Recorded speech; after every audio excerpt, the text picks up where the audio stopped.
All right, seventh grade.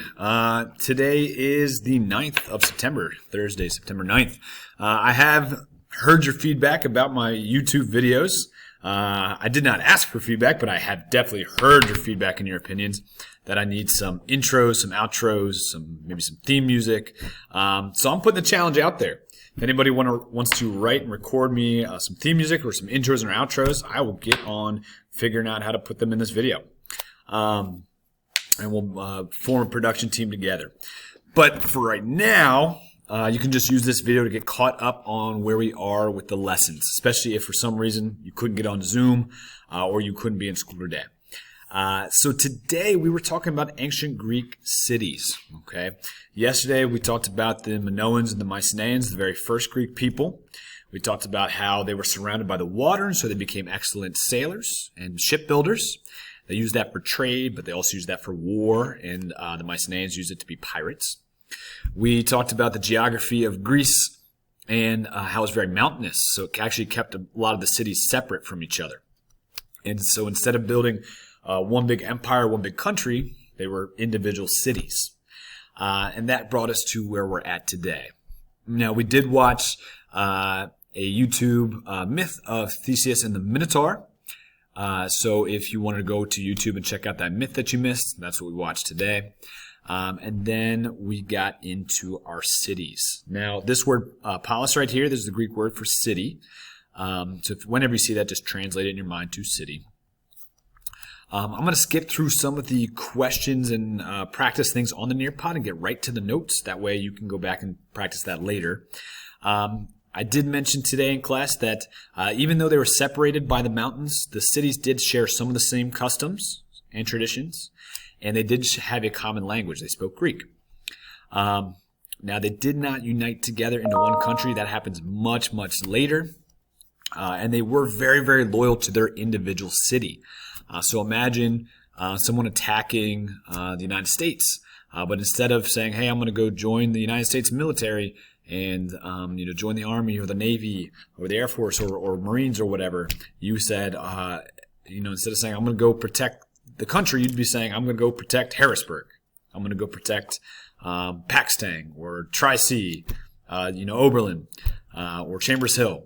So it would just be a little bit different. Okay, they were much smaller communities. If we keep this moving, we also talked about how a lot of the cities were kind of built or structured the same way. They were built on a hill. That would help with defending the city. You're going to be able to see the enemy from further away. You're going to have a lot more force and have better angle of attacking the enemy if they try to attack you coming uphill. At the top of the hills, they would build big walls or fortifications, and then they would put their most important buildings, like their government buildings or their temples, their religious buildings, up there. We talked about how each city had a patron god or goddess. Now, they believed in multiple gods and goddesses. They were polytheistic, but they had one that was most important to them. So, for example, Athens, their patron goddess was Athena, the goddess of wisdom. So they had a special temple, a special statue for Athena. And then they did have places where they would worship the other gods and goddesses. We also talked about the agora. How they had this open air marketplace, kind of like a farmer's market, or if you go downtown, you go to Midtown and go to the Broad Street Market, and you walk around and people are selling fruits and vegetables and clothing and jewelry and tools, or they're selling sandwiches or whatever, desserts. And some people are just there hanging out. Maybe somebody's playing music. That's what the agora kind of was. It was this big marketplace where people were hanging out, eating, talking, listening, debating, buying things. So that's what the agora was kind of like.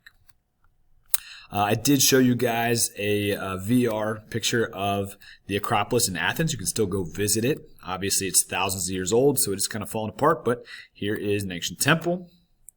You can overlook the city of Athens on this VR right here. You can see their old ancient theater. You can see where the agora used to be, all kinds of cool stuff there. Each city, because it was not one big country, each city did have its own type of government and its own type of laws. So, for example, in the United States, if I go to one city in, if I go to Philadelphia and I commit a crime, the laws are probably very similar to the laws that are in Harrisburg if I were to go and commit a crime, just because it's the same state and largely it's in the same country. And so we have the same kind of government, so our laws are very similar. Well, in ancient Greece, they had lots of different types of governments, which we'll talk about tomorrow. And so the laws were very different from city to city. So you had to be kind of careful when you're traveling around. I did also show you this 3D model of the temple in Athens. So you can check that out if you want to spend a little time there. And then I also just wanted to make the point that, hey, Athens still exists as a city. It's now part of the larger country of Greece, but it does still exist. And so I have this VR picture on this kind of center of Athens, modern day. This is where we stopped it for the day. We're going to get into citizens and government and everything tomorrow. I just wanted to show you real quick. If you go to the 7th grade world history page, there is a new assignment today. So click on modules, the big blue button. Go to week 3. Go down to assignments, click on that, and you'll see assigned on 9/9, that's today, and due on 9/11, that's Friday. Here we have the directions. You can click on that and it will download the directions for you. There's also a video link to show you how to complete the assignment virtually if you want to do it virtually instead of doing it on paper. Real quick synopsis, you are drawing a map of your neighborhood, including religious buildings, and stores / restaurants, and you're comparing them or pretending that they are part of an ancient Greek city. So if it's a religious building like a church or a temple or a mosque, you would label it like the ancient Greeks would.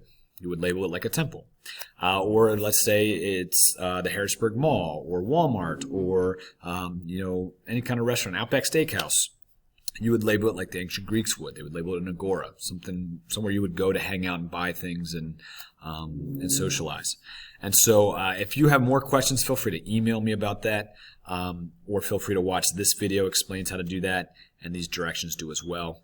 And then you can either hand that to me the next time you see me if you want to draw it, or if you want to submit it digitally, this video will explain how to do that.